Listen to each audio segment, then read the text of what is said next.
Alrighty, and welcome everybody to this Showrunner Huddle, this public Showrunner Huddle. We often do Showrunner Huddles every other Friday for the folks that are in the Showrunner podcasting course.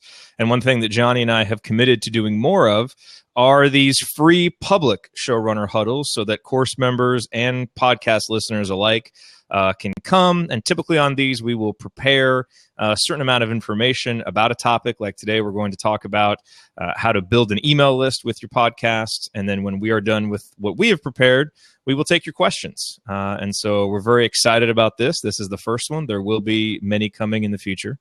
And with that said, Johnny, welcome. Hey, thanks for having me. Whoa, did you just pause?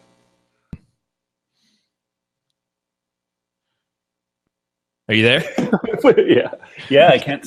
You were frozen for a second, and you were totally frozen for me, so I actually just stopped moving. Oh, really? Okay, so maybe both of us were frozen. Okay, so I just decided I'd pause too, so it looked like we planned it.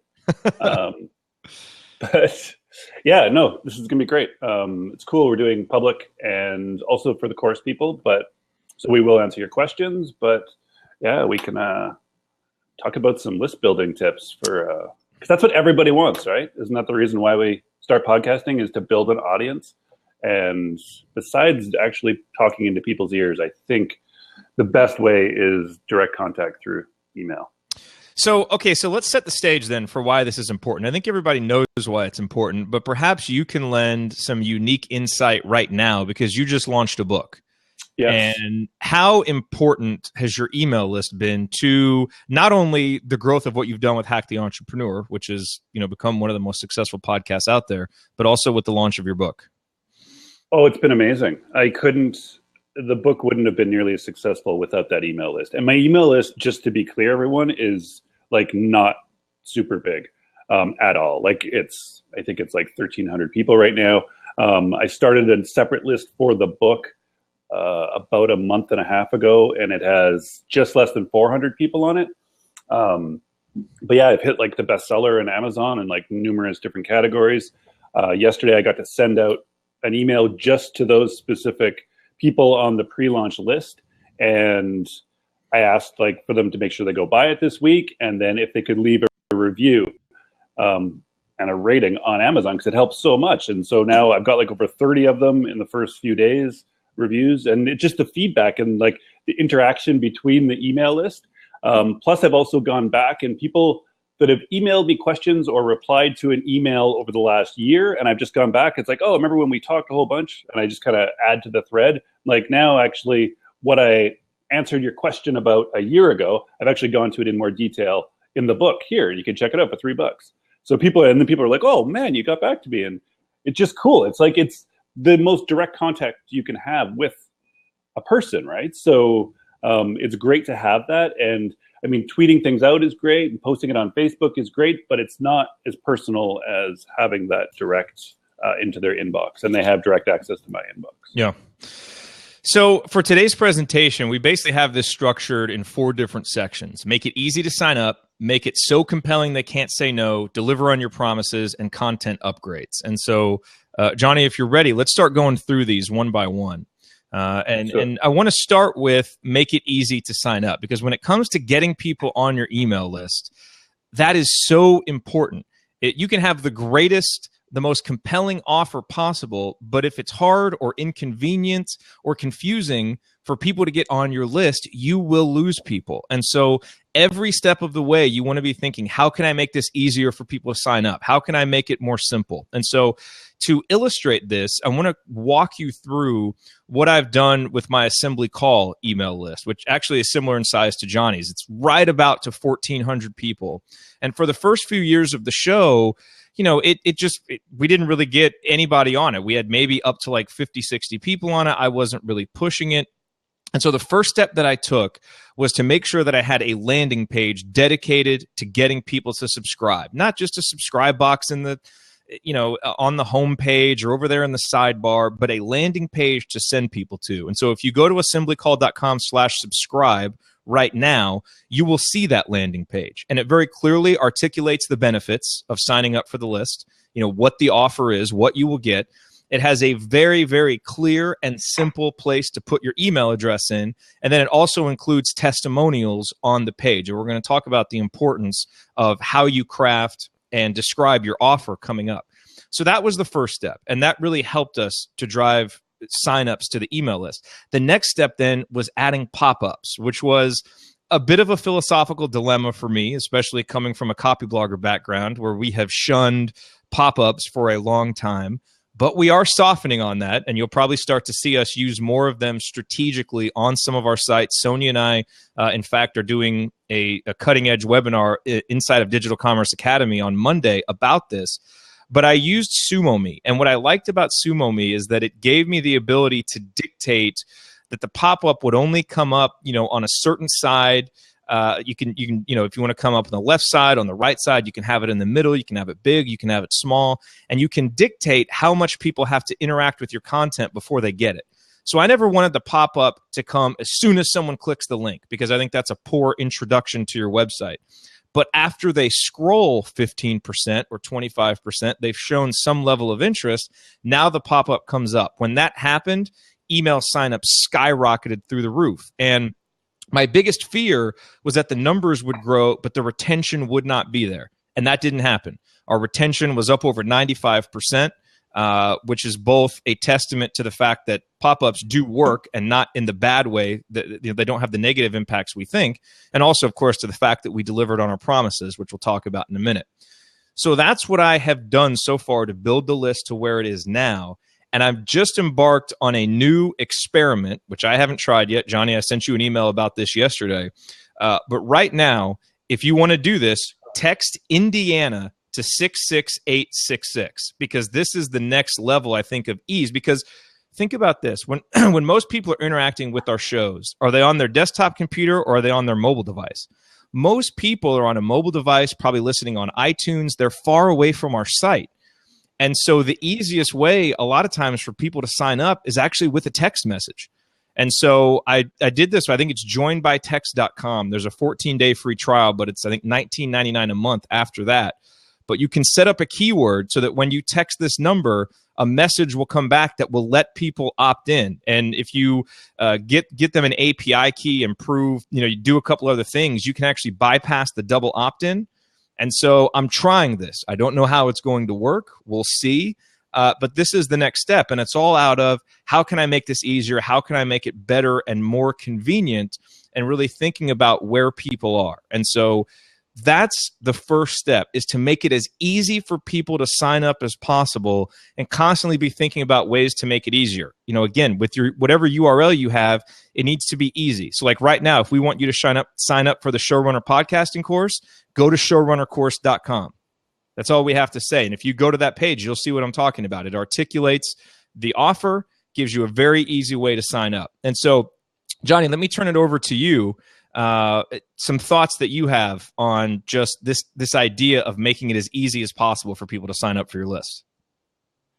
Yeah, and so somebody back when you mentioned check out the page and your offer for your site, you mentioned it, but you didn't say the URL, or you did quickly if he wants to know it. Oh, assemblycall.com/subscribe. Let me put it in. Sorry, there. Cool. Yeah, assembly call, it'll come. So you're absolutely right, and so the idea of pop-ups. And I know, obviously, some people in the chat even said how they hate pop-ups. And that's fine if you hate pop-ups, and I could hate pop-ups, but we're not necessarily trying to get ourselves onto our lists. And sometimes because of where we are in the position trying to get people onto our lists, we're more jaded than the average person. When I added pop-ups to my site, my signups doubled just instantly. That's just how it is. And with a super simple, get a PDF and that's it. It shows up. It doesn't show up immediately. It shows up once you scroll down the page a certain amount. Once you sign up, it doesn't show up again. Plus, obviously, the top of my site is kind of like the SumoMe top thing, but it's built right into my site.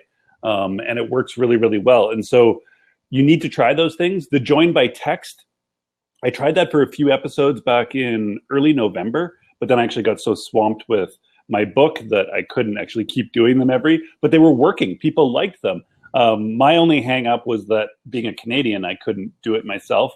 and I have a Canadian audience to a certain degree, and so it didn't work.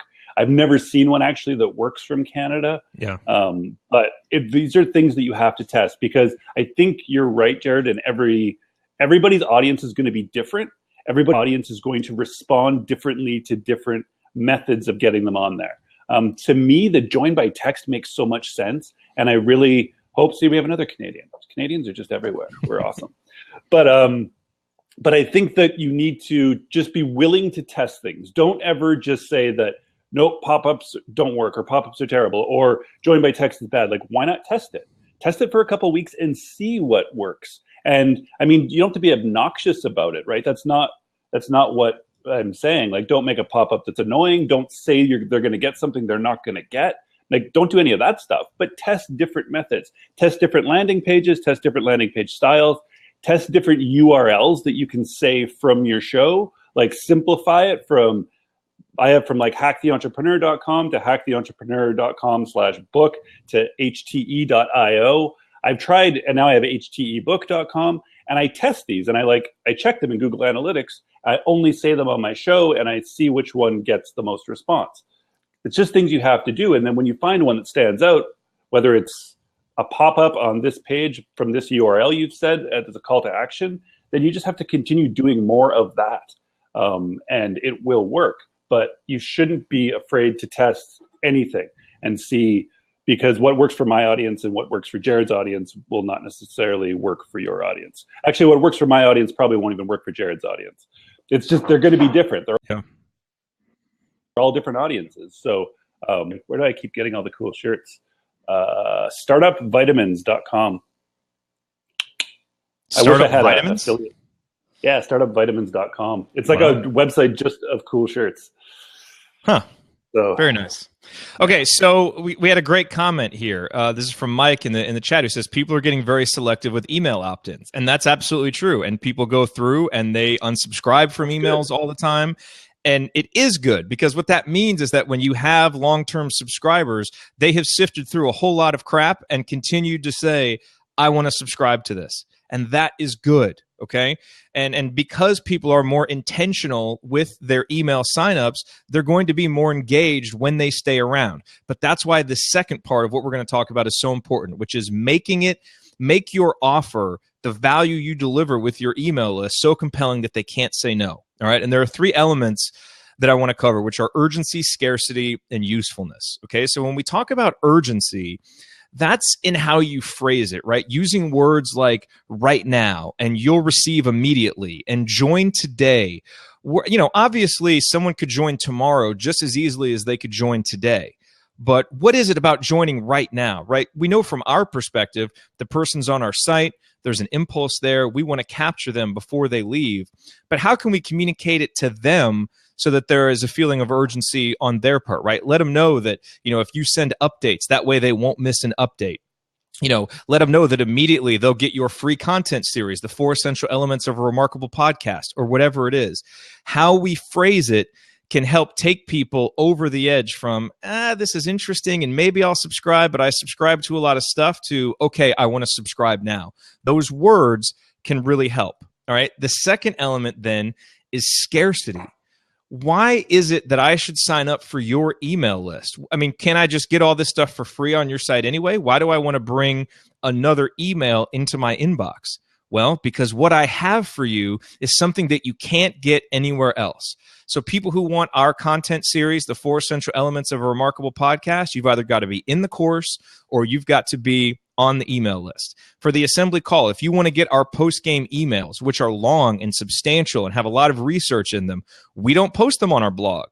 You know, and that was a big decision for us. We could, and it would be interesting audience attraction content, but it's worked better as an opt-in incentive to get people there, because they know they won't get that insight anywhere else. So what is it? What makes your offer scarce so that people need to get on your email list to get it? And then finally, you've got to articulate the usefulness of your offer. And this, again, goes back to some of the words you use, right? Letting people know that what they're getting on your email list is free, right? That is a strong buzzword that moves people to action, and it reminds people that they're getting all this useful stuff for free. And then also showing the effect of the crowd, right? Using testimonials, using phrases like join over 1,300 people who are on the Showrunner list, or the almost 1,400 IU fans just like you who subscribe to our weekly newsletter. Saying those and using them in your on-page copy can help to reduce some of the fear that people feel about giving their email address to someone else. If they see, hey, 1,400 other people who are crazy IU fans like me have done this, I'll do it too. 1,300 other people who love podcasting are on this email list. Okay, and it's free, and I only get this here. You add all of that up, and it becomes so compelling that people can't say no. And that doesn't even talk about actually structuring the content you're going to get. This is more talking about how you frame how compelling it is. Johnny, what other tips do you have for framing how compelling your offer is? And then maybe we can even get into a little bit of the actual content that you're going to deliver. I guess like most other things, like your show itself, it should have some flavor of you and your brand or your business's brand, whatever you're trying to build your show around. Don't make it really generic. Like make it something like it's a personal connection you're trying to make with the person. So kind of put that into your offer itself. And also, I think a big part of this is compelling and as urgent and as scarce as we want to make it. It has to be told to the person over and over and over and over again. You have to play the long game on this. Like I'm starting to get people that are joining my email list replying to the first email like I asked them to and telling me that they've been hearing me tell them every single episode to join my list, and a year later they're finally doing it, which is hilarious, right? They're like 130 times you told me that, and finally I decided to join it. I'm not sure why. So you do have to you have to know that you can't tell somebody just to join my list, and it doesn't matter what you wrap around it, it's not going to probably work right now. This is part of building the trust, right? They have to know that you're there, that you're consistent, you're consistently going to be asking them, that you're consistently going to be providing value. Now, if I hear that for 3 months, that you're still providing excellent value every week to the people on that list, I might actually be a lot more inclined to join it, because I really don't want to give my email out to just everybody either. But showing your consistency, I think, proves to them and it reassures them that like, wow, this really is super useful information that he's giving, because he's put the time or she's put the time into providing it over months and months and months. And I think that that's really important. So, and then when you're driving people to that place, then you obviously have to always ensure that you let people know how many people are there and that this is urgent. And then even that only for subscribers, that's always a tough one, right? Like what do you provide just for your list? And what do you then promote other places to get more people onto your list? But I think you're absolutely right. You have to provide value that only goes to those people. Not all of it necessarily, but some of it definitely has to, because there has to be a reason, right? That really does have to be scarce information. Otherwise, why would somebody join it? So I think that that's really, really key. And as much as even like, I think sometimes, I don't know if it's just in my head, but I've done some testing and I don't have data to back it up. But even just like, rather than on the button for them joining, rather than it saying like, subscribe me now or something, people kind of don't always want to be subscribed to something, but they want to join something. They want to become a part of something, right? So like join now, like join this group of these people talking about this cool thing. It's like join now. It's like I get to become a part of your sort of inner circle. I think that is a real value and people really do love that. And then when they reply to that first email, I'm like, oh, I'm so glad to be on the inside now. That's a really cool bond you've created. And so it seems silly when you like start talking about the color of the button and what the button says, but those psychological things do make a difference, right? When somebody gets to that page, and I think they would rather join than be subscribed to something that might be hard to even unsubscribe from. That's a good point about the button and just the wording you use on that. Something else that's worked well for me is the phrase claim your free membership, right? Or claim your subscription. Because when you tell someone to claim something, it almost assumes that it's already theirs and they're just going to claim it. And, I don't want to put too much emphasis, I guess, on kind of these word games, if you will. But the thing is, because and the reason I say that is because I feel like people can say like, oh, we're just trying to trick people with your words. Well, no, what you're really trying to do, if you believe in your offer, if you believe that people are going to get great value in exchange for their email list, then you want to do everything that you can to get them on that list. And so, if I feel or if I have some self-doubt about the pitch that I'm making for my email list, I really go back to the source and look and say, okay, for some reason, I'm not feeling totally comfortable saying this as strongly as I need to get people on it. What's wrong with the value that I'm providing, not what's wrong with the words that I'm saying? And so, that's where I think when you're really confident that you have a match between your audience, because you understand your audience and this great content that you're going to deliver, now you can go out and boldly tell people to get on your email list. It's not even asking. It's not like, hey, would you help us by joining our email list? It's, hey, make sure that you're on the assemblycall.com email list at assemblycall.com/subscribe, because we send our post-game emails out the morning after every game, and you don't want to miss them because it's insight we only send to our subscribers. Be bold, be strong, and that enthusiasm and that confidence will help transfer over to people, and it will grow your list. I've seen that happen. I've seen that work. Yeah, that's true, right? Like, you have to, if you don't honestly believe that what you are providing to that list is of absolute value like you claim. So you're right. When we're trying to talk about words of buttons and certain call to actions, they have to be truthful, and we have to believe that that we want as many people that are the right fit to be on that list, because it's like you're doing the work, you're creating something really, really valuable. And if you could just get it in more people's inboxes, it would help more people do whatever it is that they're trying to do.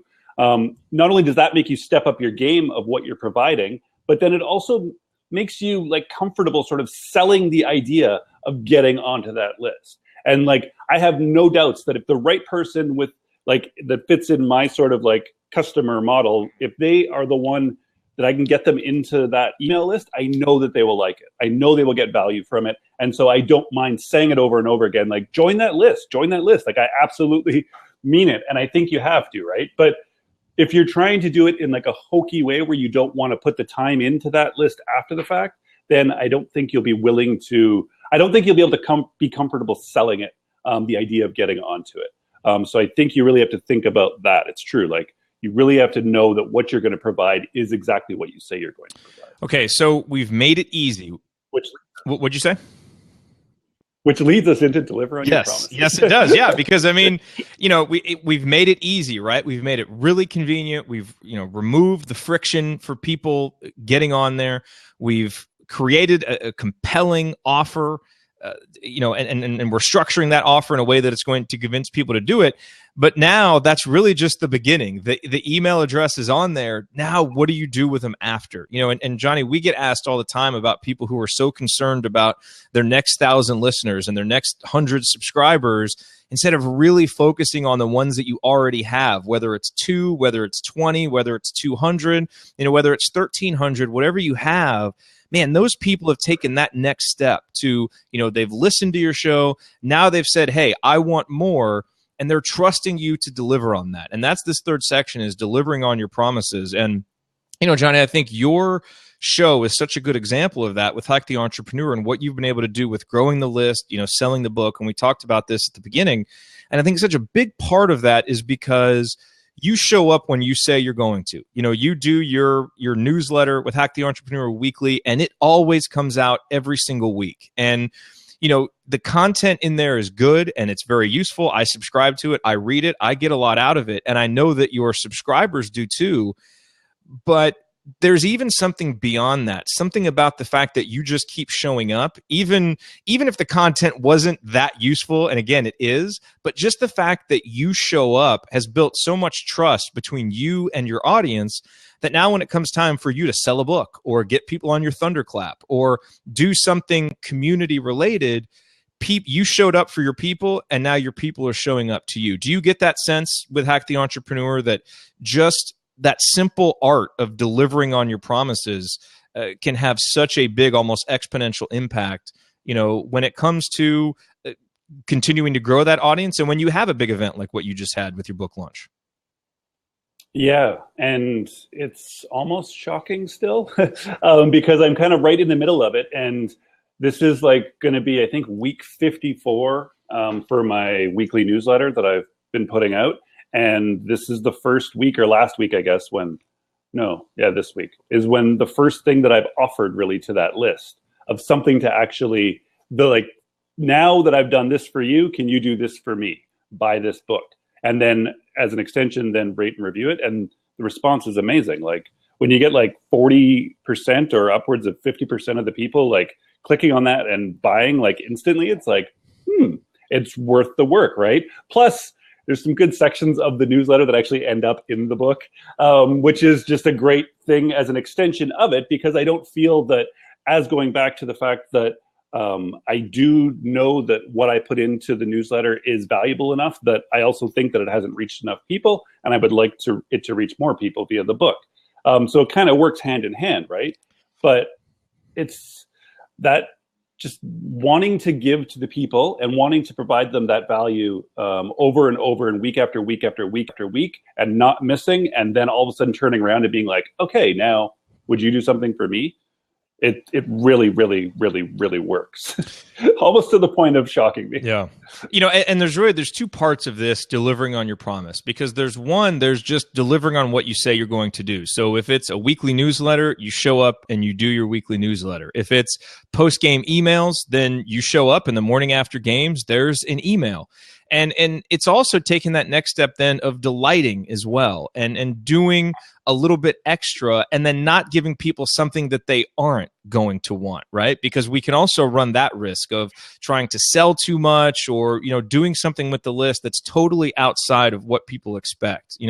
Again, there is that inherent trust there when people give you their email addresses, and it's so important to step up to that. And I'll use two of my own sites as an example. One site where I've done it really well and the audience has responded, and one site where I haven't done it so well and the audience responds for a time but then doesn't, but it's totally a response to me as the person who is leading the conversation, just like all of us are leading the conversation with our shows. So it's no coincidence that my list for the assembly call, which is up over 1,300, nearing 1,400 now, continues to grow. That when I send out an email, I get lots of responses, get lots of clicks. Open rates are outstanding. It is a really, really good, responsive, just incredible list. And again, no coincidence that we've had donations that have started flooding in. We had our biggest donation actually 2 days ago from someone who's been a longtime listener, longtime subscriber, and thanked us for what we do and how our emails and our show has become just an essential part of how they consume IU basketball. Contrast that with my list at Primility, which I've been building for about the same amount of time.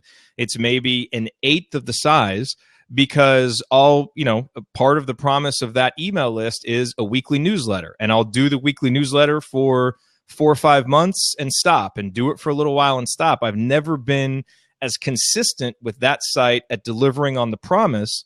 And that's part of the reason why that audience has not grown as well and isn't as responsive as the other one. And again, your example is a great one, Johnny. And that's why it's really important when we sit down and think about what our offer is going to be, that we really make sure that it's something that we can do. Because the last thing that you want to do is set an expectation and not deliver on it. And again, I'm going through that with Primility because I've done that. And it's taught me, again, what can happen, the bad lessons of what can happen when you do that. But I think, the assembly call, Hack the Entrepreneur, and the Showrunner list, those are examples of what happens in the great audiences that build when it does happen. And so, again, you got to make it easy for people to subscribe. You've got to give them something really good, but then deliver on it and communicate with them and consider it a relationship where, you really have the humility, in relation to your audience to, if you're going to change something, let them know. Don't just assume, they won't miss it if I don't send my weekly email. Yeah, they probably will. Hopefully they will if you've been giving them something good. Don't underestimate yourself. Don't underestimate your audience. And when you do that and you meet those expectations, your audience is going to exceed your expectations in how they pay you back. I've seen it countless times. Yeah. And so delivering on promises is really interesting too, because I've promised a once a week email every Sunday, which I deliver on, which I've used as a positive myself. Like when we're saying it, sometimes it sounds like, well, that's just a lot of work, but I use it as a positive, as in it forced me to sit down every Sunday and write like 300 to 500 words, and it has to be good. Otherwise, it's going to be total. Like there's times I've written it all, read it. It's like, oh, delete it, write it again. And I'm sitting at a coffee shop wanting to go do other stuff. But it's like, no, I have to do this today. It's been out at 11:59 p.m. sometimes, but it's been there. And I've used it as a positive where it's really caused me to push myself. So it's a positive for the people on the list, but also for me. So if you can sort of do it like that, so that way you're not like, oh, I got to do it again. It's kind of like it's something that's making you grow and forcing you to get better at what you do. But then the other one, which is delivering on your promises. So once a week, and then very rarely do I ever send out anything during the week, like promoting something, except for my book now. But I know somebody mentioned ConvertKit. ConvertKit's the new like darling of email. ConvertKit's amazing. I switched over to it less than a month ago now, and I'm loving it. But especially because they allow you to tag. So what I did was when I sent out my first email about my book, anybody who clicked on the link got tagged as being interested in my book. So now the other emails that go out to get reviews, to do follow-up, to see if they can promote it somewhere else, I know those people are super into my book. And so they don't mind getting extra emails. They actually kind of enjoy it, and their feedback is great. But the people who didn't say by clicking a link on my book, they're just going to get another email on Sunday, just like they wanted, which is cool. Because when I put out a course or when I put out a new product, they might be super interested in that. The people interested in my book might not be, which is totally cool. But you can do those if you use good software, obviously. Then you can get people onto the different. You can tag them or else segment them so that you're not just everybody gets everything all the time. And the people who have kind of said indirectly that they're not interested in that, they shouldn't get hammered with that, because what they are interested in is getting what they said they were going to get. And it's not costing you anything. So you want to kind of keep them on there. Exactly, Chandler. Tagging is super, super useful. And ConvertKit itself is just, it's the new darling of email, man. Everyone loves it. Well, I mean, and Rainmaker has it. That's right. That's right. And I mean, the tagging is so helpful because to kind of go along with what you said on the assembly call list, actually, I did this where, again, and I talked about this, you don't want to give people something they don't want and that they didn't sign up for. And so one of the promises I made to the assembly call list is I'll send out periodic emails with alerts to deals on IU gear, right? Because I'm an affiliate of Fanatics and the IU store. And so I'll get emails of deals. But that means, even around Christmas time, I don't want to send out an alert on a deal, every day or every other day. And yet there are some people who want all of the alerts. So I actually created a separate email list just for the deal of the day people, so that, every time I do a post on those, they get it. They get them all. But I don't flood my big list with all of these different deals. I'm very strategic, send them only the best deals, maybe once every couple of weeks, just because I figured out that's about the sweet spot. And so that, again, that goes in with this idea of delivering on your promises is, find a way to get people what they want. And so if you know that a segment of your list is going to want X, but it's not going to be appropriate for the big list, find a way to get that segment what they're looking for. And that can be tagging, which clearly sounds like the best way. With some email providers, that may mean setting up a separate list. But whatever it is, find a way to do that. Because then those people who have opted into the second part of what you're getting, they're just getting more value. And you're now the person who knew enough about them, put yourself in their shoes to understand what they would want, and created this additional content offering. And you're building an even better relationship with those people, which is extremely important. Yeah. So tagging, just to be clear, tagging is literally in ConvertKit. If you put a link into your email, you can tag them any way you want, but you can create a new tag. And so I created an HTE book tag. Anybody that clicked on that link just got tagged. So when I was on MailChimp before, you could do that. You could segment them to another list, but now you have them on two lists and you pay for them twice, which is a real pain to me. And so what this is now is all it is if I have 1,000 people, I can have them tagged 25 or 100 different ways if I want. So I can segment them by tags, but it's still, I only pay for 1,000 subscribers, which makes way more sense. It's not extra subscribers. So that's why it's so great. And it's just really easy because every time you're going to do a broadcast email out, you can literally just go. You'll see all your tags and you can choose which ones to include or exclude rather than like, okay, send it to this list and go create another one, send it to that list, which can be a real pain in the butt and it takes a lot of time. So tagging really is just that. It keeps them all in the same list, but you can tag them and you can send emails just to those tags if you want, which is really, really useful when you find that they're interested in one thing and you can just keep promoting it. Pat Flynn, who started this whole ConvertKit switchover for everyone, as he started promoting it, when he sent out his first email about it, he had 3 things. He's like, I have everybody on one big list and it's my fault, but tell me if you are just getting started in business, if you make this much money, or if you make kind of thing. And you click on one of those and he segmented them to 3 different sections of people. And now he can provide content based on where you're at in your business. Brilliant, right? Beautiful. It makes so much sense. Yeah. And as soon as I saw that, I was like, wow, that's how it has to be done. Yes. So it's great. Yeah. And the other thing too is remember when it comes to delivering on the promise, your onboarding sequence is really important. And you want to have onboarding isn't just for customers, and that's the thing is you really want to treat your email subscribers like they are customers. Maybe they haven't paid you money yet, but they've given you something of value, their email address. And so don't save an onboarding sequence just for customers. Like with the Showrunner, when people sign up for the Showrunner email, they have that week-long onboarding sequence that gives them the essential elements of a remarkable podcast, which is basically our way of giving them our overview of our philosophy of developing, launching, and running a show.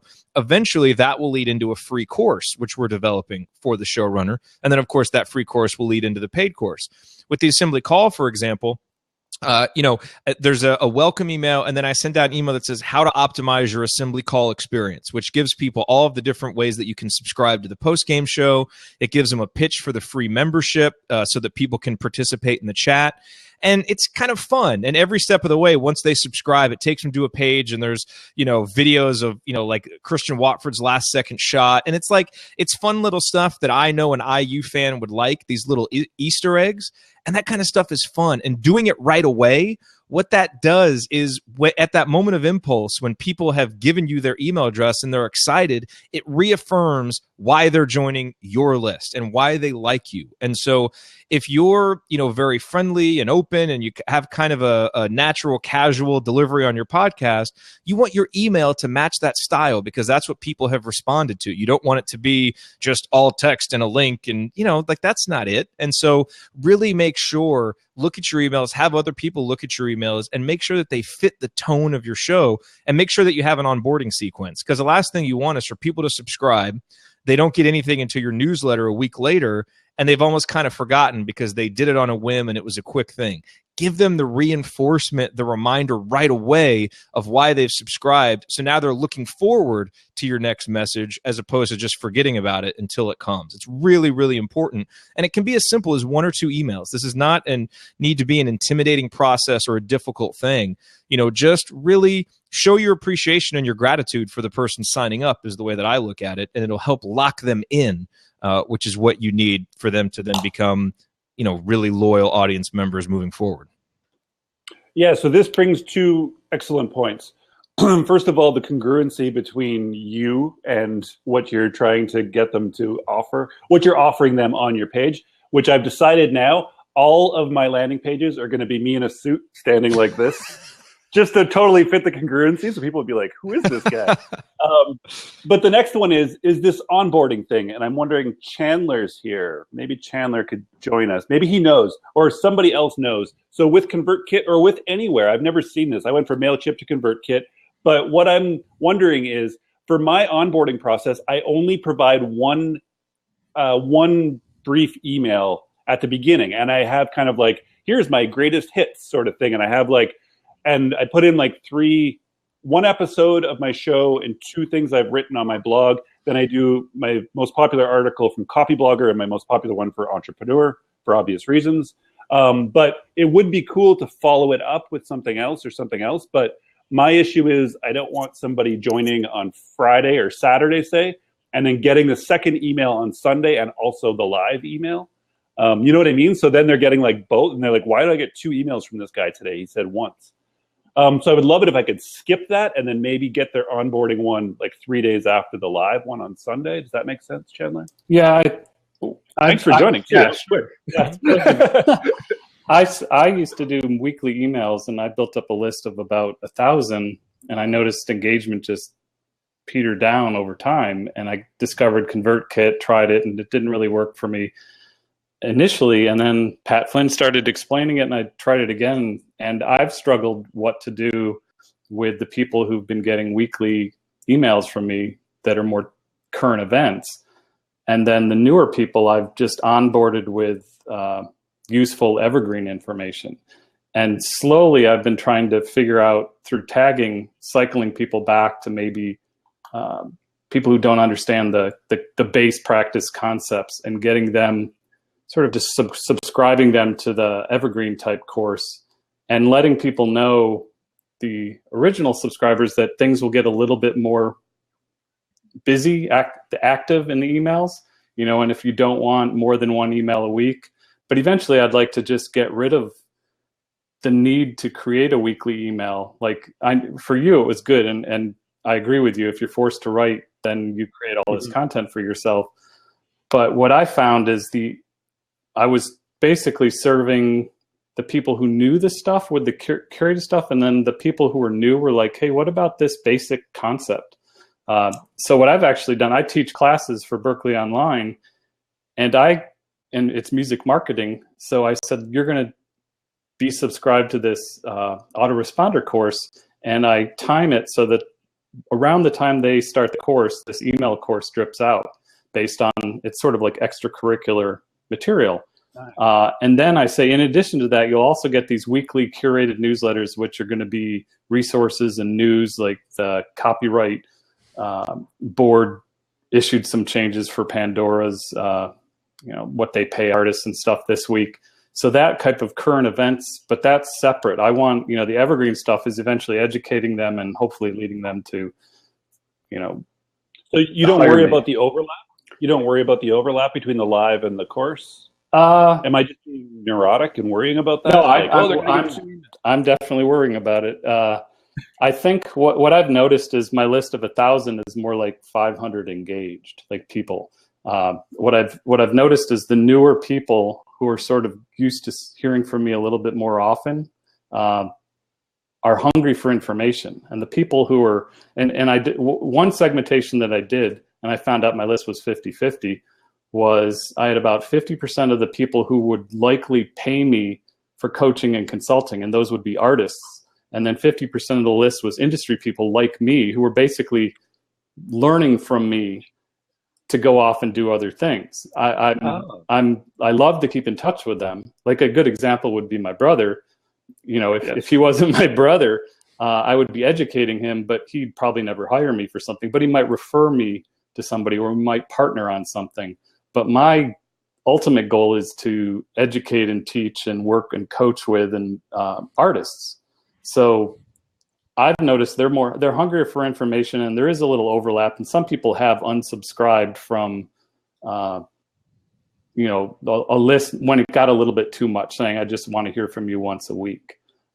Transition, what I noticed, my recommendation, we build an email list for artists all the time. And their big concern is if they were inactive for months, and we tell them you should email in once a month, and when you get close to a pledge music campaign or an album launch, you should email every couple of weeks. And their pushback is like, our fans are going to hate us for connecting with us. And our pushback is the super fans won't, and the newer people on your list won't be used to the inactivity. They'll be used to the activity.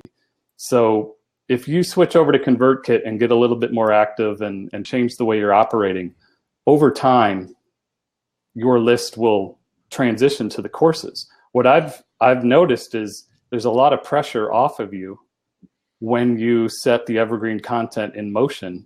And you just sign up for Pat Flynn's mailing list. I just signed up again for the Showrunner to see what it was like, new, and stuff's working. Even if you're not making money yet, you're educating and you're serving. Because I do the weekly email like Johnny does. I did it every Thursday, and I felt the pressure. But my email was curated, so I'd have to go out and find like a bunch of resources, digest them down into like 5 things, editorialize them, and then share them. it was a lot of work for one email. Mm-hmm. It can be, but you can use the content for other stuff. You can, Right. if you want to do that. So that's all something else. Yeah. But yeah, thanks so much, Chandler. Cool. This Yeah, is thank you, Chandler. one of my greatest supporters right here. Yes. I have to thank you. I've never seen you in person, so it's great. Well, yes, I didn't shave today though. Yeah, I only did today. Thanks, guys. Cool. Thank you, Chandler. Okay, bye. But I tell you what, Literally one of my greatest supporters. That's awesome. We've connected through email for a year now and via Twitter, and he's amazing. And it's amazing the connections that email can bring, right? And let's There it is. and let's hold that thought for a second. I want to make one final point about this whole idea of tagging, because I think, frankly, you're going to need to have an email service that does that. And the email service we're developing with Rainmaker, the native Rainmaker email service, will have this ability. ConvertKit, which integrates with Rainmaker, has this. I'm like itching right now to start doing that, because because I'm using something else for Assembly Call, and I've got to have it on separate lists. And it's inconvenient and it costs more. So I think, tagging and being able to segment that way it's the future. Let's talk now. I know our fourth area that we have to talk about is content upgrades. And I want to start that with just this idea of connecting personally via email. And obviously, we all only have a certain amount of time each day to devote to anything. But I really think, I know I used to do this. I used to underrate the value of connecting one-on-one with people via email. And I would think, this doesn't scale. I could be doing something else. Is it really worth my time to read this person's email, answer their questions, go back and forth with them? And man, I tell you what, it is worth, obviously you can't do it. There's a certain level where you can't do it because you have to get other work done. But it is so valuable making those individual connections. People who email us from the Showrunner just to ask us questions or tell us great show or whatever. Not just reading it, but replying and engaging with those people. I've got a guy on my Assembly Call list who emails me after every single email he replies. Sometimes it'll be this big, long 500-word reply with his thoughts about the team. And when I first started, I got to admit, it didn't annoy me, but it was like it felt like a burden, when the email would come in. And I switched my mentality about it. Instead of feeling like it was a burden, I realized how grateful I should feel that this person reads my emails, thinks enough to respond, and I started replying back. And, and it's those simple things. I know he's told other people about the show, and just doing that has just helped my connection with the audience and help things grow. And I think that's the big thing when we talk about email, and you get people on your list and you send something that moves someone to respond, or you create a piece of content that moves people to email you. Cherish that. Don't look at it as a burden. Look at it as an opportunity to connect with this person, because I think then you really are able to maximize the value of what your email list can bring. And I just know from experience that I had to intentionally shift my perspective on that. And when I did, I got so much more out of the experience of having an email list. Yeah, and that's the same with any connection, though, right? I mean, when you try and make that, when you're trying to make a human connection with your audience, no matter where that is, whether it's Twitter or Facebook or email, you have to not ignore it or not acknowledge it when somebody does reach out to you. You just have to. Like, if somebody tweets you something, you have to make sure it doesn't have to be instantaneous, but you do have to go there and acknowledge them and thank them for that. Otherwise, you've immediately lost that. And you're right. It can be a lot of work. I've had some days where it's like overwhelming, especially with email sometimes, and really, really big questions, but you have to do it. This is what you're asking for. This is what we're all working for. So to ignore that drops the ball immediately, and you've just lost the chance to build that. And just to go back to the very beginning, when I said that my email list is not that huge, there's that old saying somebody said, well, not that old, I guess, but it's old in online terms, that whole 1,000 true fans and you can make a really good living. I have not even, maybe I have 1,000 true fans at this point. I don't even think I do, but you can make a really good living with just that many. You don't need tens of thousands of people. You don't need hundreds of thousands of people. You can literally have email lists with a couple hundred people if you engage and are really there for them and really truly want to build that relationship.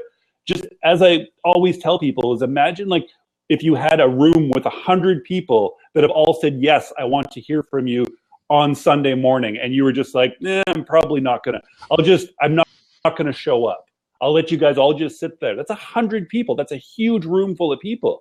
Don't just think of people as your email list as a number. It's not. It's a whole bunch of people, whether that's 73 people or that's 730 people. It's those people that have said, yes, I want to hear from you. You have to show up. You have to put everything you can in. It's so, true fans is essentially your hardcore or super fans. It's Mike Chandler Coyle. It's like, I had never met him. I feel like I know him. He jumps on video. It's like, we've been talking for so long. It's amazing. It's crazy, right? But I mean, and those connections only start with one person. And then you go to 2, and then you go to 3, and then you go to 4. These are the kind of things you can't scale necessarily, and that's totally fine. You can't scale responding to somebody when they finally email you. You can't. You have to do it. You can't get your VA to do it. You can't get any of that stuff. You have to do it. You have to want to do it. Or else don't say you want to do it, and don't say you want to build an engaged audience if you don't want to engage with them. I had to get a rant in here somewhere. So. Hey, I love it. No, we both feel passionately about that because we've seen what happens when it works, and we've seen what happens when it doesn't work, when we don't do that. And it's just, I mean, it's one, and I tend to think that it gets under discussed when we talk about email because yes, the tactics and the strategies are important. And we've talked about some specific ones today, but more than anything, what will help your email list work is your mentality and how you approach it. And just, you've got to approach it with a mindset of empathy and gratitude. And when you do, you will be successful with it. When you then have some smart strategies that you combine with it. Speaking of smart strategies, when you talk about content upgrades, Johnny, I like what you talk about when you talk about this, with giving it enhanced transcripts and some of the extras that you'll do. Do you want to walk folks through that a little bit? Yeah, so this goes back to just testing things again, right? And so me being fairly busy because I do 4 shows between my 2 podcasts a week. So there's a lot of stuff to create. So what I did was I thought of things that I've already created or I'm already going to create for another purpose, such as transcripts. So if somebody wanted to get a transcript, you could offer that as the opt-in to get onto your list. They get the transcript and then they get added to your list. Or you can do, as I was doing, which again, I stopped doing. I was doing this via actually that join by text. And they would immediately get the interview sheet that I use, the PDF that I fill out as I'm doing my interview. People started asking me oh, could I see one of those? And I was like, oh, that's smart. I have them all. I might as well just offer them on the show notes of each page or else via text. And people really did like them. And my email signups went up, but it was an extra step. I had to PDF it and all this stuff, which I will get back to early in the new year, but I didn't actually have a system in place yet to do it when I got really busy with the book. But it showed me and it proved to me that people want, when I mentioned be an insider or be part of that group, people want something special, something extra, something that goes deeper either in your interview or you could add, who does it really well? What's it called? It's called Side Hustle Nation. Nick. Brian Clark was on it a month ago or so. Excellent show, good friend of mine. But he actually provides a special PDF or report, I think he calls it, on every single episode. And really what it is he's got a templated sort of formula for himself. He goes through, gathers certain points, and creates some, I think, 3 action steps based on whatever the conversation was about. His email list is just insane, and people love it. They're getting something deeper based on the conversation they've already got something from. They get to go deeper, which gives them a connection with you, and they also get something added that is because people love reports, people love checklists. So if you could come up with a formulaic sort of way to do this and create this, even if you're like me and you have 3 episodes a week, maybe I wouldn't do it with 3 episodes, but maybe I'd take the most popular one or the easiest one that fits into my formula, and I would provide that to my audience for a list. These are things that I'm going to try because they really, really do work. They work when you're writing blog posts, and they work when you're doing your show. It's just content upgrades. Give them something deeper from what you've already given them. You hit on something there too that's important when you talked about templating it. So, we often talk about how we want templates for our show, like a GarageBand template, right? Or for our show notes. Well, think about that for ongoing email content as well. And here's what I mean by that. For any type of email that you're going to send out, maybe it's a weekly email, maybe like for the assembly call, it's the post-game email. As much as you can make that easy to where you're not, thinking about what the format is going to be, or like, and to give you an example, when I do the post game emails, I changed up the structure a little bit this year. And finally, after our last game, I went through and said, okay, instead of trying to like figure out how I'm going to structure this each time, because a lot of time I'm writing these at 10, 11 o'clock at night because the games end late, I want to be efficient, and I don't want to have a fear of doing something mechanical in the email that gets in the way of me saying, I've got this great opportunity to email the audience now. Let's write a great email. So just the sections, templating those, even getting the headings the same way. So I don't have to worry about the headings. Like even things as small as that can help you with these ongoing email projects that you have, because it allows you to get right in, work on the content, and not worry about the other stuff. And so as much as we think about that for our show notes and for our actual episodes, think about that for your email too.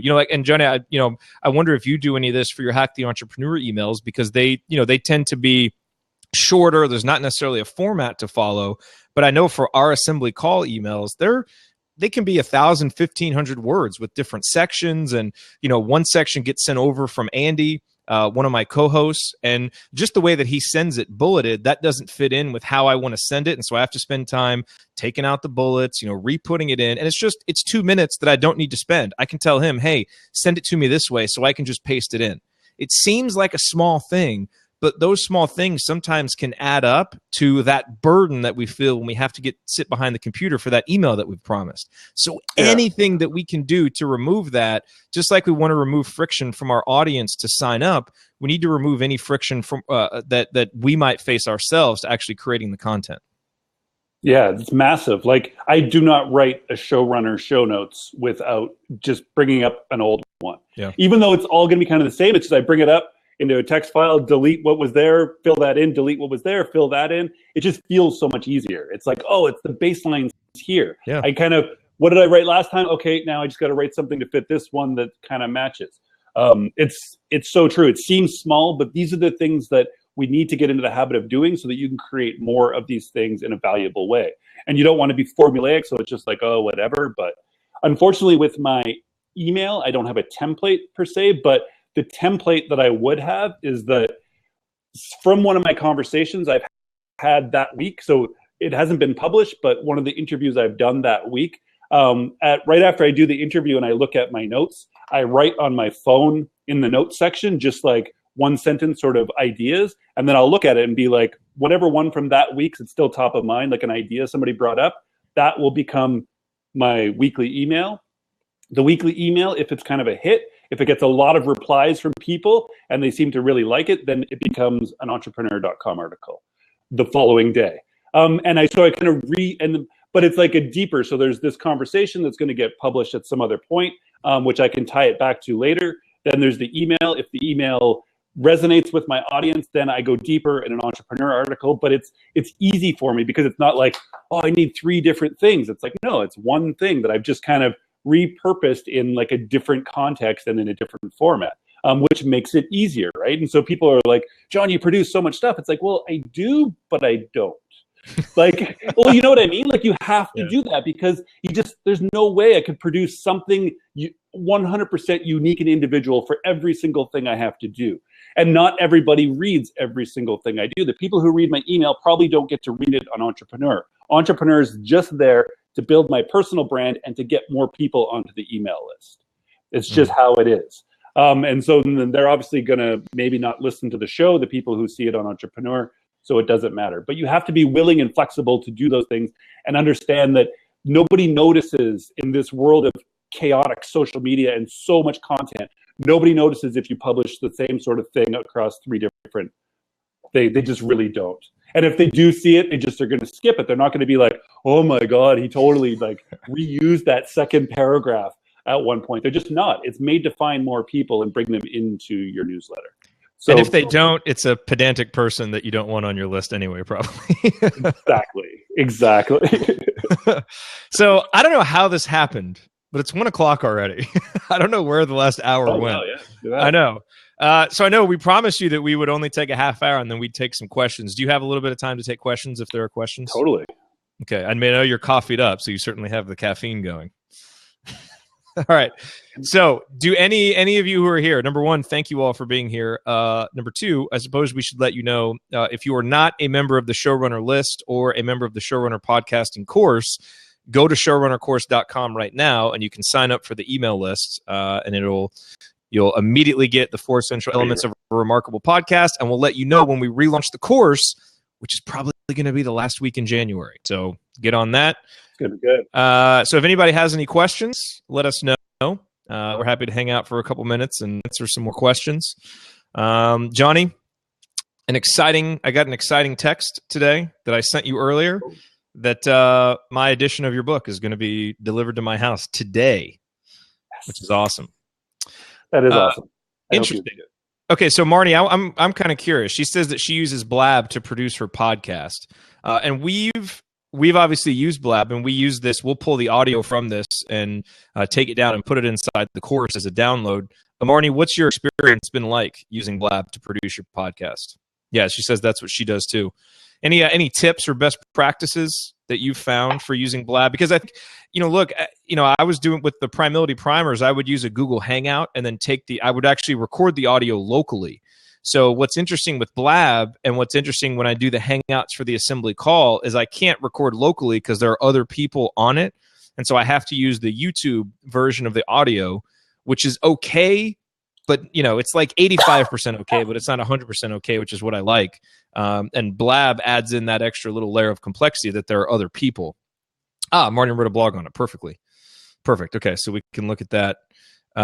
Chandler says, do you find the Blab audio to be as good as Skype? I don't find it be quite as good, but it's pretty close. I seem to get, like, right as you're talking, you're like breaking up. I think because we're running video.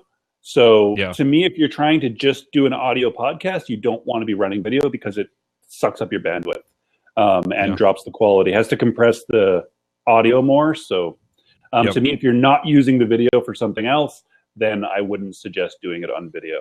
But which is an interesting question because it's like the assembly call. That video is part of our audience attraction strategy. So I can't. Of course, like we could, and we could do that as just audio, but we'd lose a lot of the connection we get with our audience by the urgency of that video right now after the game.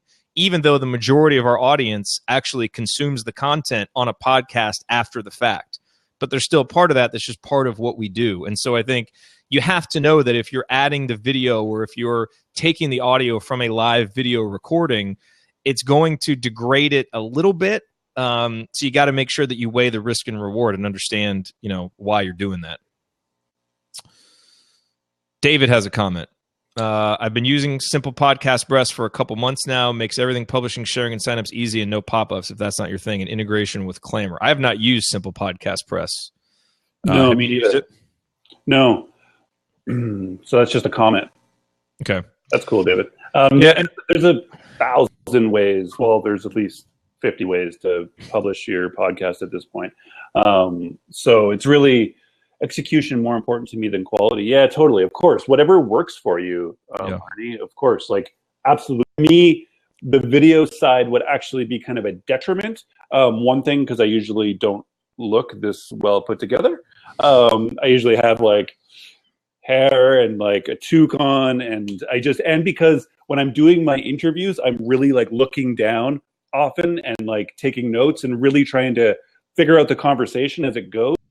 And anytime I've done 2 or 3 where it's been video because the person on the other end just really wants video, but it's always been disturbing to them because I'm not paying attention to them. But I'm super paying attention to them. I'm just not making eye contact.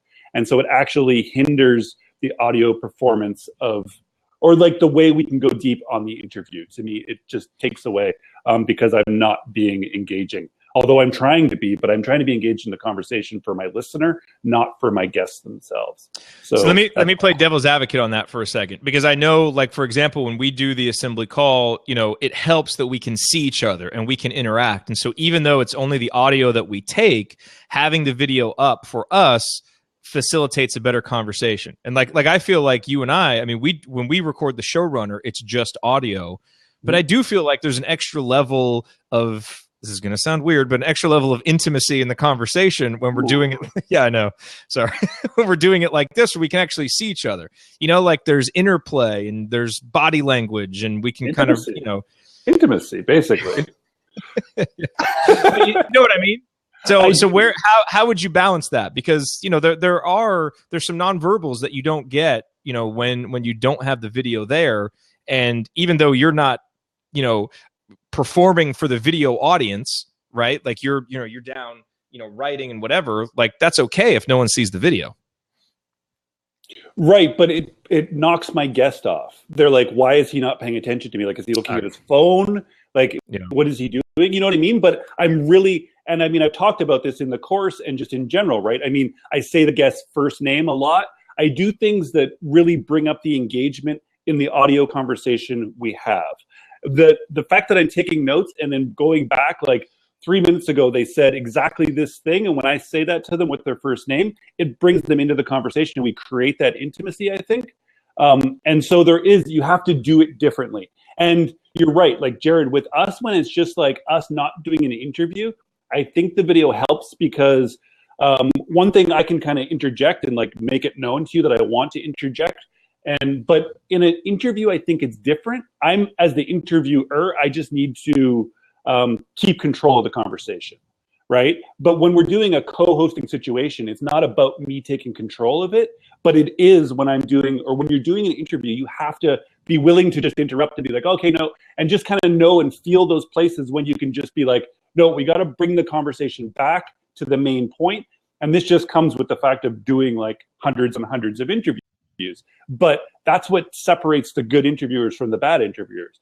Then if you need video to do that, then by all means. I'm not telling you not to. I'm just saying that's why I don't do it, because of the way I do my interviews and the way I've had success with them is being able to take notes and look down, whether that's at my phone or on my desk. And it really just knocks my guest off because they're like, why is he ignoring me when I'm not? So I don't want to change my game because almost everybody's comfortable with just doing audio. But I think you're right. In a co-hosting situation, it really does make sense to have the video because we're trying to have a conversation. And as much as I want to call my interviews conversations, they're not. They're interviewers where I'm in control and I just want to get the right information from my guest for my audience. And that's my job. What would you say if someone came to you with the idea of, okay, you're going to post your show as an audio-only podcast, but what if you did it as a blab? You and your guest here, you allow a live audience to view it, so kind of another way for your audience to take that next step of intimacy with you, kind of just, a live thing only for the audience. You post it as a podcast. Is that something that you'd be interested in doing an interview with someone as kind of like another layer of, giving the audience a peek behind the curtain? Or do you think it's better from an interview perspective to keep that not public? I'd be willing to try it. I'm willing to try anything. Back to intimacy. But I'm willing to try it once. But something I've noticed recently that I was totally not aware of. I used to be nervous as hell on people's shows when I first went on, and I would be like, "Oh, I'm trying," and I've totally forgotten about this. And it was naive to think that people weren't nervous coming onto my show. Not everybody, but now afterwards, I've had a couple of people tell me like, oh, I was really nervous starting. And then like, it was like such a great conversation. I got into it. And then I've actually gone back and listened to some. And the first couple of minutes, they're already nervous. So, and not everybody, not the pros who do it all the time, but there's lots of people who the interview is excellent, but you have to overcome their nerves. And I think to be on live with other people would really detract from that. So it might not be valuable, but with the right person who's done it a lot, like if you were going to have Seth Godin or somebody who speaks in public all the time, they would love live video, right? They would do great. They would thrive on it. But a lot of people who just own businesses quietly behind their laptop, they can do an audio interview. like in their room by themselves with their headphones on. But I mean, to be live, I think it would be like, and so there'd be people listening and it'd be like, what's going on? Like the conversations lost that certain je ne sais quoi, as they say, because the person's nervous. And so I wouldn't want to do that. And so it wouldn't be worth it to me. But to go back to the beginning, I would try anything once. But that's why I would think that might not work for a lot of my guests. Yeah, good point. By the way, I want you to know that in response to our episode that came out on Wednesday, I've had several people email and tweet me to tell me that they also watched the Thundercats growing up. I just thought you'd be interested to know that. Oh, I saw somebody posted a pic right on. That's what that was. I was like, why is this picture? I don't get it. Yeah, they're responding to that. Because of Thunderclap and Thundercats. Yes. Yeah, I was singing the Thundercat song like the whole week after we recorded that episode. It all comes back. Chandler says HTE live. Eh? Maybe I'll interview your brother live, Chandler. I'm interviewing his brother early in the new year, so. Oh, nice. We could do a live blab session. I don't know how an editor would also deal with it after the fact. Like getting that audio and then making our levels good. And that's the thing, right? I mean, it really, my main audience, like a ton of people get it only via audio. And that's all they want it for. To screw that up at all seems crazy. There'd have to be a really compelling reason to do it. Like you would really need a reason to do it because there are these drawbacks over here. But that, that's important. It's important, I think. And that's maybe an important point to end on is we get really excited sometimes about, this new shiny thing that we can do. And it's always good to try things. But if you're going to really put it into your mix and change what you do, don't make that your default setting. It really needs to be, okay, I'm adding video and here are like the 3 reasons why. It's not just because, it's because I'm going to get X, Y, and Z and have a real understanding of what the potential drawbacks are. So it's a good point. Going deep or going wide? What are you trying to do? That's right. I wrote a post about that this week. You did, and it was a good one. It brought some here. Yes. But yeah, it's true. And maybe if I was starting my show today, and Blab now exists, maybe I would think of doing something like this. But I mean, YouTube existed and people were publishing straight to YouTube and I didn't do it. I really wanted to pick one specific thing, an interview, audio only, and I'm going to focus on that and make it just kick-ass so that people love it. Rather than do different parts of it kind of half-assed, I went just all in on one thing and I just put my head down and did 200 interviews like that. And it's worked for me. And I think that's really important rather than try and get all the new bells and whistles and everything. Focus on what you do or what you want to do best and just work and work and work until you get really, really good at that thing and then spread out. If I would have done live video like this even when I started, I would have been freaked out. Like last September, not this one, but the one before that. But now I'm just so much more comfortable doing it because I've done it so many times. But my show wouldn't have done as well on video. It just wouldn't have. Yeah, because I wouldn't have done as well. Hey, I like what you're doing here, not having the big microphone in your face. You're just using the microphone from your... It's smart. I've started doing this with webinars because it sounds good enough, and I'm not trying to put it to iTunes, and I think it looks a lot better. Yeah, it's a good point. I like that. I may start doing that too, because my whole mouth is blocked by the microphone. It is, yeah. You get really behind it, right? So, yeah. But you have a tie. I mean, so that makes up for it. That's right. Oh! You didn't even tell me how that play was. The performance, the show. Book of Mormon? Book of Mormon. That's it was fantastic. You were supposed to email me and tell me that. No, it was great. It was, I highly recommend it. It's what you would expect from the South Park guys. But yeah, I am married. I know. So I got to step it up a little bit. I got to make sure that she stays around. That was great. My aunt gave me some of the best advice ever. She told me a long time ago, she said, it's a mistake that most men make, and don't make this, Jared, is that what you do to get a woman is what you need to do to keep a woman. So don't just, think that you've got her and now you can just start, not doing any of that stuff. So I appreciate that advice from my Aunt Nini. That is smart advice. That actually ties really well into this whole thing, right? What you do to get a subscriber to your email list, do the same thing to keep them there. These are relationships, right? They really are. I mean, if you can take it, obviously not as serious as your wife, possibly, but still, I mean, it's a human person on that other side. Take it that serious, right? I think when you do take it that serious, that's when it really works. Yeah. Like this is the thing that I get all the time is like, how do you build that engagement? Like, and you want somehow the engagement to happen without you doing the work. When you just have to do the work, you have to engage to have the engagement come back. It's so true. It's just extending. Hack the relationship. That's the next show. Nice segue. Yeah, nice segue. That was good. Yeah, that was good. I'll be sure to tell Aunt Nini that we used her advice as a segue into a point about list building. But it does make perfect sense because it is. It's about relationship building, not just building a list. You're building a relationship. Right, and doing what you say you're going to do, what you do to get them there, and that's what you said in the whole deliver on your promises, right? Which your aunt was totally right. Yes, she was. All right, are we ready to wrap up? Any final thoughts? Or are you good to go? Not unless Chris or somebody has a question for us or wants to join us. No, it's been a while. It's been long. This is our long one. This has been a long one. Steve Hutt is here. Holy smokes! So many people. Yeah. No, this has been great. Lots of live viewers. We appreciate all the people in the course who are here.